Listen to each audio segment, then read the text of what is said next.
I want to do the next thing for impact and not so much because of anxiety. And I've been such an anxiety-driven performer, need for significance, need to feel like I can do something valuable in this world.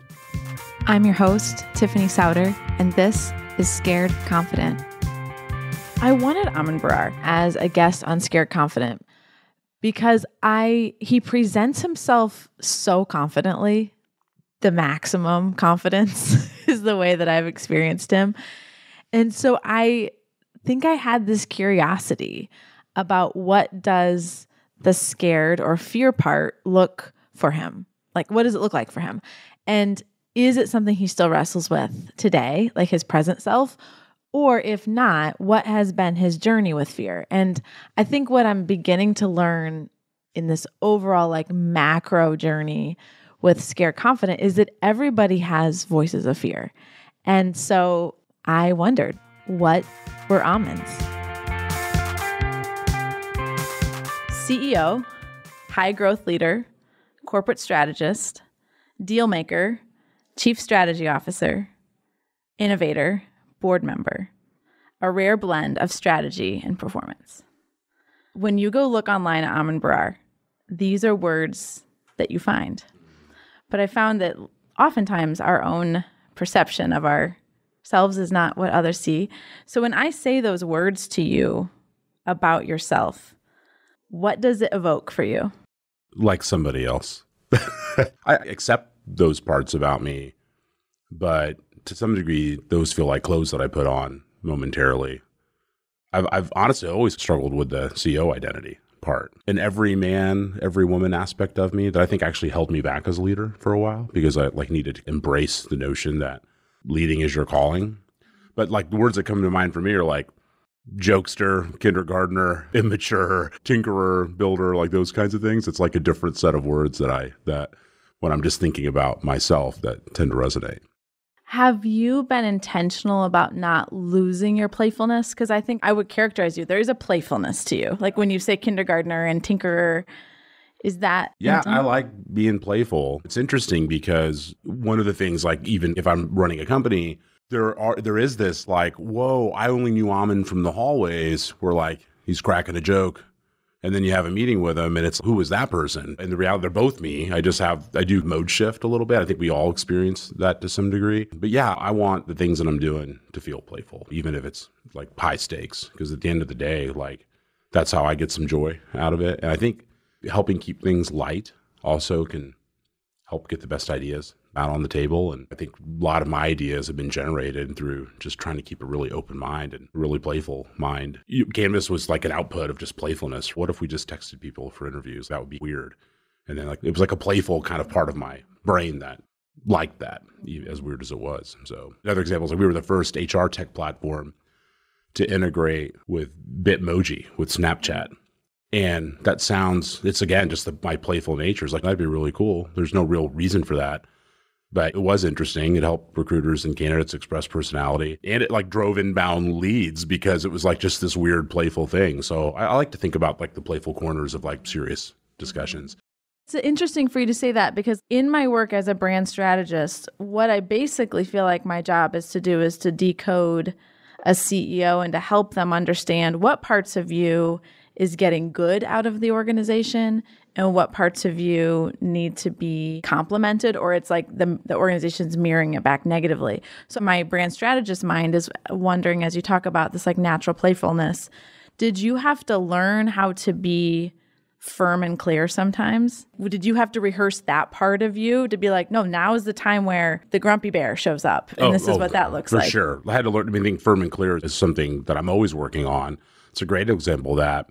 And I think consequently, the other thing I had to work on as the stakes started getting higher, when I look back at my career, I probably hid too much of my playfulness and felt well, I'm going to step away and let others create and empower others and be more of a manager. And sometimes I think that was to a detriment. I should have flexed into my creator, builder, playful mode in this moment. And so there's this fine balance. I find that I've pulled away too far sometimes, and other times where I've had to grow as a leader and become firm and clear and make sure that it's not all just fun and games, because it's not. Did you ever have a time where like investors or, I don't know, an ownership group or someone who was looking at you as a leader felt like you didn't take it seriously enough? Like they wanted you to be more stoic? No, I actually think that I'm playful, but I'm also like weirdly direct. And I think that in some ways you can say something that like when I think about what you just said, it was like almost mean, but no one in the room felt like you were saying something mean. And it wasn't mean. Maybe it was a really direct point or some feedback or we got to do better. And so I think that what I'm really careful about is while I'm certainly lighthearted and playful, I'm not afraid to be really direct about a situation. And in some ways, I think that the marriage of those two things has been one of the things that's hold me up where I get noticed because I'm just willing to speak my mind in a way that also can be approachable and maybe not filled with fear. So I think if I was as goofy as I am and I also wasn't direct, that I think could be problematic. But I think my directness helps get it. So I'm curious to know your adult self today. If I would have been able to talk to your 12-year-old self and say, what do you dream of for your life? And what does it feel like? And what does it look like? And these like list of nouns and accomplishments that I just said, what likely did your 12-year-old self, what did you dream of? Computers and technology were front and center even when I was 12. And I probably understood like computing more than I understood the notion of technology. And then I also feel like really liked business and world events. And I was like pretty plugged in as a 12-year-old, felt like I was going to be out there somewhere doing something, trying to make a difference. And then as I matured, I think that difference is going to be in the arena of business.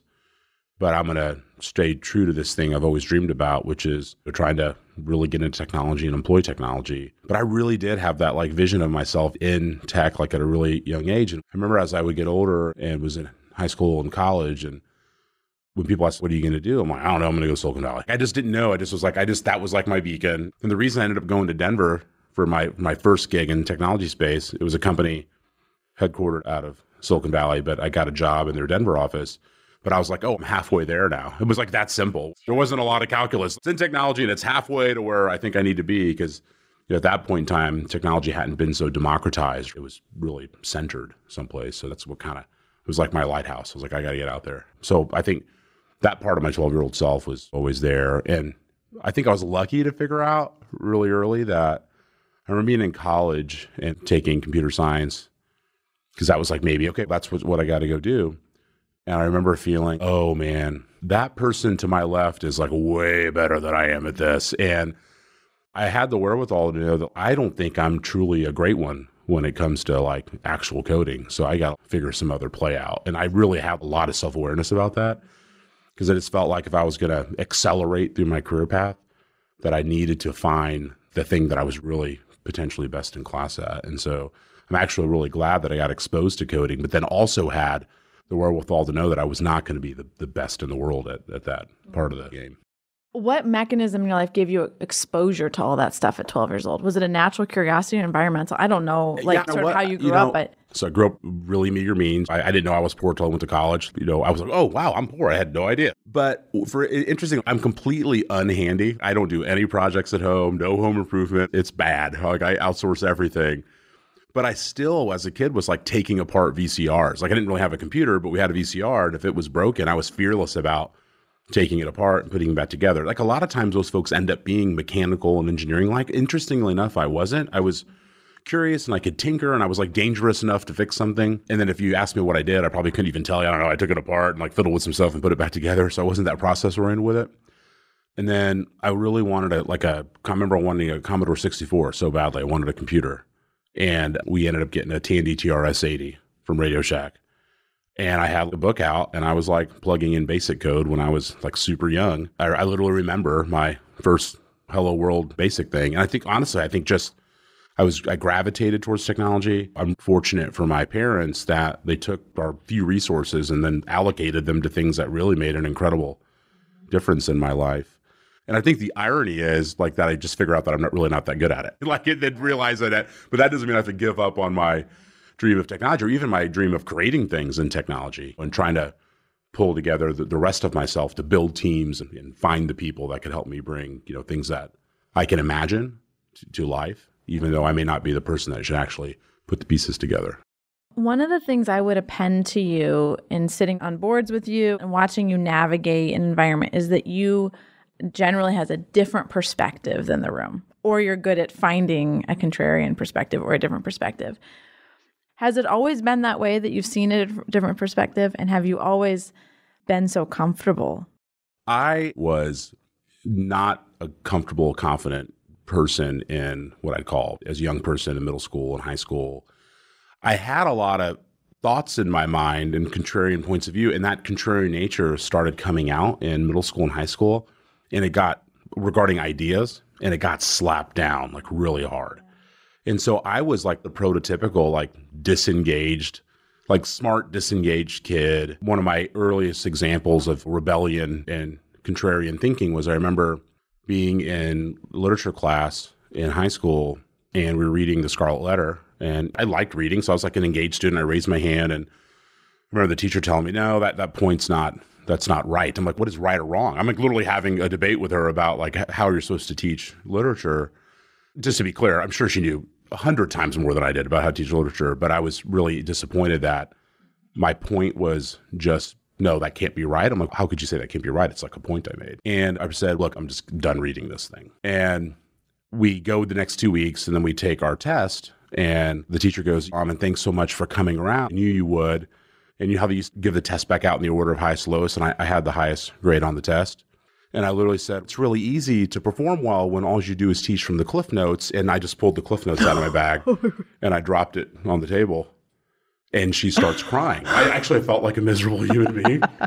And then I get sent to the principal's office. This would happen all the time. I get sent to the principal's office, and they'd be like, what happened? I'm like, I got a really high score on the test. Okay, and she sent you away. I'm like, yeah, I just told her she taught from the Cliff Notes, and so I just decided I'd read the Cliff Notes instead of reading the book. They're like, so I don't understand what I'm in trouble for. And they'd be like, we don't understand what you're in trouble for either. And then they'd send me back to class, and then it was like, that was like my early rebellion. But along with the story saying, I did not thrive in high school kind of in that way. It was like I was like a misfit thinker. And then the converse is true. Then I went to college, and I'm like, oh my gosh, this is amazing. Like our ideas can be shared, and a different point of view is embraced, and it's wrestled with, and you could be wrong, but it's not just thrown away. And so then in college, I really started finding my confidence. I had no confidence as a high school student and very much felt disengaged, and something must be wrong with me. I literally would walk around thinking weird thoughts. Okay, I think I'm smart. I'm told I'm smart, but I'm so ineffective, like in this setting, that there must be something really incredibly wrong with me. And I walked around with that like all the time. And then in college, it just flipped on its head. I did find my footing and found my confidence and understood that like you could actually share your ideas and not be punished for it. As I heard Aman talk about his journey, I think that it gives me even more permission to step into the humanity of who I am as a leader. I really think that's a strong theme as I heard and listened to what Aman said. And as a young leader, I mean, I was 25 when I had the role, like the title of president at Element 3, which is way too young. And I think as a result, part of the way that I have learned leadership or maybe uncovered the kind of leader that I want to be is by watching other people. I know people who become CEOs or entrepreneurs or whatever, like I'll say quote later in life, where they've worked for some people, they're really directed by, the bosses that I hated. I know those are the things I don't want to be. The bosses that I loved, I know that those are the things I want to emulate into my own leadership style. Like that's more a natural path of things. And because I really haven't had bosses, so to speak, the way I have learned the kind of leader I want to become is by studying people and watching, like, why am I attracted to that type of leadership style? Or why am I feeling myself like repel away from? And while I've not worked for any of these people, they have really, in a lot of ways, become mentors for me. And so as I've watched Aman, as I've watched him have such significant impact on this city and the people that he has led and the humanity at which he meets people, and I think he sees himself, it just gives me renewed permission to be a human and to be really unique in my personality as a leader. If there's a woman listening to this conversation, the takeaway is to be you. If you've always had male leaders, that doesn't mean that you need to lead like those male leaders did. If you've always worked in a male-dominated environment, that doesn't mean that you need to lead like your male counterparts. What I heard from Aman and his background and his leadership journey and his confidence in stepping into all of who he is and the peculiarity that comes with that is ultimately what makes him such an interesting leader. And whether we're male or female, there are things about us that are peculiar, and it can be easy to try to make those things not seen because they stand out. And that is uncomfortable for us when we are the person with the peculiar trait. But it is our peculiar that makes us special. And it is our peculiar that I believe makes us more approachable, because all of us see our own peculiar. And when you see somebody else who really steps into theirs, I believe it gives us more confidence to own completely all that we are, the things that are both normal, quote unquote, and the things that are peculiar. I get so excited to find overlooked talent. And I think it's something I just care a lot about. And one of the debates I have with the local, even business community, is that when we say there's not enough talent, it's actually you're the problem. You're not open-minded enough about the form and flavor of talent. And so I think for me, it's about, I think there's honestly talented people everywhere, and we're just generally unwilling to give them a chance. There's like this just roadblocks to uncovering these incredible people. So I think that part really sticks with me. And I would say just like being okay with debate and argument. And I think it's something that I really value, because I always think about myself in those situations, like who wants to work in some culture of suppressed ideas? I think we just really overlook less experienced young people. I think the reality is, in kind of every company I've had a hand in, that's actually been the part that's allowed us to deliver. The game plan I've had a lot of success with is we ask questions like, what was your first job? Do you understand work? That's a bigger and bigger signal these days. Folks with street smarts, folks with hustle, folks with learning agility. But I'd say at a lot of companies, it's super high achieving, hardworking B students. We get really fascinated with straight A students, which I think is amazing if you are. I really do. I think it's like an amazing gift if you can be a straight A student. But to me, the interesting folks are like, worked at the Delphi plant, grew up on the farm, I'm a B+ student, taking a really hard curriculum. Like there's magic in those folks. And I think that we've really been able to unlock just hundreds of these types of candidates over the years.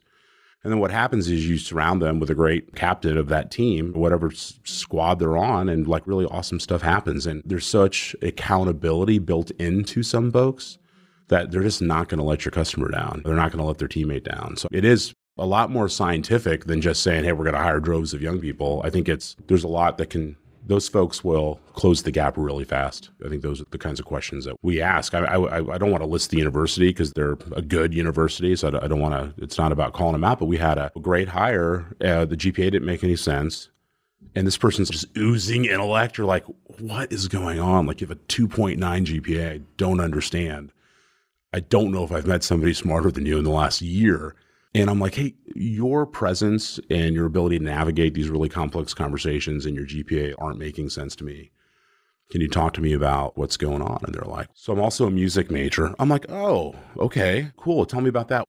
I play 12 instruments. I'm like, oh, like which ones do you get at? Oh, no, I'm like professional level at 12 different instruments. I'm like, oh, so what happened? Oh, so career services told me not to put that on my resume. It's like clear that this could be like the fastest learner I've ever met in my life. And they're like having to hide this like amazing talent that they have that's super relevant to all the work that we do.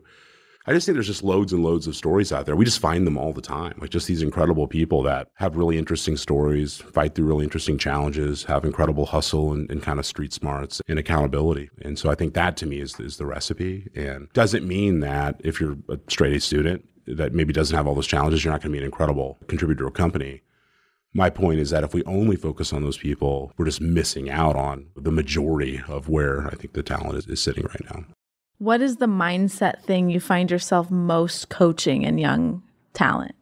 I would say it's like a very meta answer to your question, which is how to take coaching. So I would say that's a big theme, like just the whole concept of coaching. And I talk about this ad nauseum, really. We try to use a lot of analogy around it. We say, have you ever signed up to take a lesson in your life? You'll go pay for a music lesson or a golf lesson, and you're literally paying somebody to tell you that your elbow is off 3 degrees. And you're like, yeah, awesome, thanks. It feels so valuable that I paid for this. And then you go to your profession and someone says, hey, your elbow is just 3 degrees off. And you you just lose it. And it's just really step back and think about, are you a professional or are you an amateur? And the difference is, do you practice? Do you prepare? Can you take coaching and feedback? And I think that's a real gap that we are always working on. And it's fun when you see it unlock for people. And I like to use a lot of analogy because it takes us out of ourselves. And I just was having a talk at another company the other day, and we were talking about feedback. And I said, raise your hand if you want the surgeon that got an incredible amount of feedback in their career, or the one that didn't get any. Like, which one do you? Every single person wants the surgeon. And then I go, like, so are you saying that like their job's just more important than yours? You don't deserve to get like 1% better every day? Like, I can't live in that world. And so we have to make feedback less militant. So like the term I've stolen from somebody is just, it's a teachable moment, right? Like, it's just all about teaching and coaching. And we have to put the emphasis back in that if you really want to be the world-class surgeon in your field. It's impossible to do it without it. And if you were honest with yourself, you'd prefer the teammate that has gotten a lot of coaching. I find this to be a real challenge and something that I'm really committed to trying to unlock and not give up, that we all deserve to get better every day. So for people who don't know Aman, you're at the place in your career where you've had a couple successful exits. You were just the CEO of a great big company, and you have the luxury of a pause, right? And you have time and resources, which I think ultimately is like the goal of the race. What does success look like? It's to have options and to have choice with those two things. And so from an outsider, one would say, you've made it. Like, this is the Mecca. This is Nirvana. And so my question is, what does fear say to you now? Well, a lot. One of the hardest things about transitioning away from work is like how much your identity is wrapped up in being the CEO of something. And as not-for-profits, like, hey, we need your title. I'm like, Aman Brar. Like, it's like, and so you just are watching your power diminish. There's like fear around that. Like, I'm just a person now. The other fear is this internal and external pressure that I think I manufacture in my mind about, I got to pull another rabbit out of the hat. And so those are all things I'm really working, like I'm actually, taking the time right now to make sure that I do the next thing. In my mind, I want to do the next thing for impact and not so much because of anxiety. And I've been such an anxiety-driven performer, need for significance, need to feel like I can do something valuable in this world. And more so in the future, like accepting that I can do something valuable in this world, and how do I kind of 10x the impact of doing that and take care of my family and my family's family and all the things that I want to do. So I like to believe that this research phase I'm in right now will lead me to being more comfortable writing my own music, even if there's not a lot of audience for it, versus just having the megaphone that you get by being a CEO at a larger company. There's just a pragmatic level of influence and importance that you could achieve just through titles alone. And then when you shed that, then you're like, okay, now I'm lying naked here on the field. Who am I? What am I going to go do? How do I go make an impact? Do you have a fear of being forgotten? Oh, for sure. I remember when we exited Apparatus, and I felt like I had 5 minutes to think of something great. And to be frank, what I don't want to do again is, I was like the cartoon brain with steam coming out of the ears. Like, I was just sitting there like relentlessly thinking of ideas, just notebooks and notebooks of, I got to think of an idea. We sold this company, on to the next. And it was bananas. And Canvas was, I had to know, asynchronous text-based interviewing. And this time I actually taken like I'm just not going to do that to myself. I give myself the gift of time, and I will capture my ideas, but they're just happening randomly. Versus I'm locking myself in the room until I come out with 50 ideas. So I'm really trying to take a different approach and just be okay with being forgotten for a while. And it's so cliche, but I'm not going to be forgotten by my friends and my family and the people that I really care about. And it's like getting comfortable in that, like just getting comfortable with being forgotten. Like, I'm not afraid of being forgotten. Like, I hope some of that happens and I just can hang out for a little while. I believe I asked him this question. Are you okay being forgotten? In part because I wonder myself if I will be okay with being forgotten. When you commit yourself to something, and the work that it takes to lead people, the work that it takes to build a thing, the work that it takes to just get comfortable with the risk, just all of the things that it takes a lot of you. It takes a lot from you, and it gives a lot to you. But in that, I know that part of my personality is still motivated from the fact that people know it, that I'm doing it, that they know me, that they know I'm doing it. And I want to become totally uncoupled from that. I want to become independent of anybody else knowing or giving me significance, because then I think I'll know for sure I'm doing it for all the right reasons. And this has been a journey for me. I feel much healthier in this, my own relationship with the effort that I'm giving, the things that I love, and the reasons why I'm doing it, that really they're for my own reasons and not to satisfy other people's expectations of me. But knowing how out front Aman is, I mean, if you're in a room of 200 people, you will just you'll find his energy. He's just big and he's just magnetic in that way. And so now that he's at a place where he doesn't really have to do anything, and he's probably been there for a while, but now that he's stepped down from this most recent role, he doesn't really have to do anything. And so knowing that the world just keeps moving on, and that if he stays on the sideline for a long time, to some degree, that spot will be filled with somebody else. And so is he comfortable with being forgotten? I think that question had nothing to do with him, and it really had everything to do with an awareness of my own journey. And I think we all need to get to a place where we're doing things not because of other people's expectations, not because we feel like we have a point to prove, but because it's really what we know is inside of us. So what else is on your mind? Text me, 317-350-8921, 317-350-8921. And be sure to follow along on your favorite podcast app. Thanks for listening today.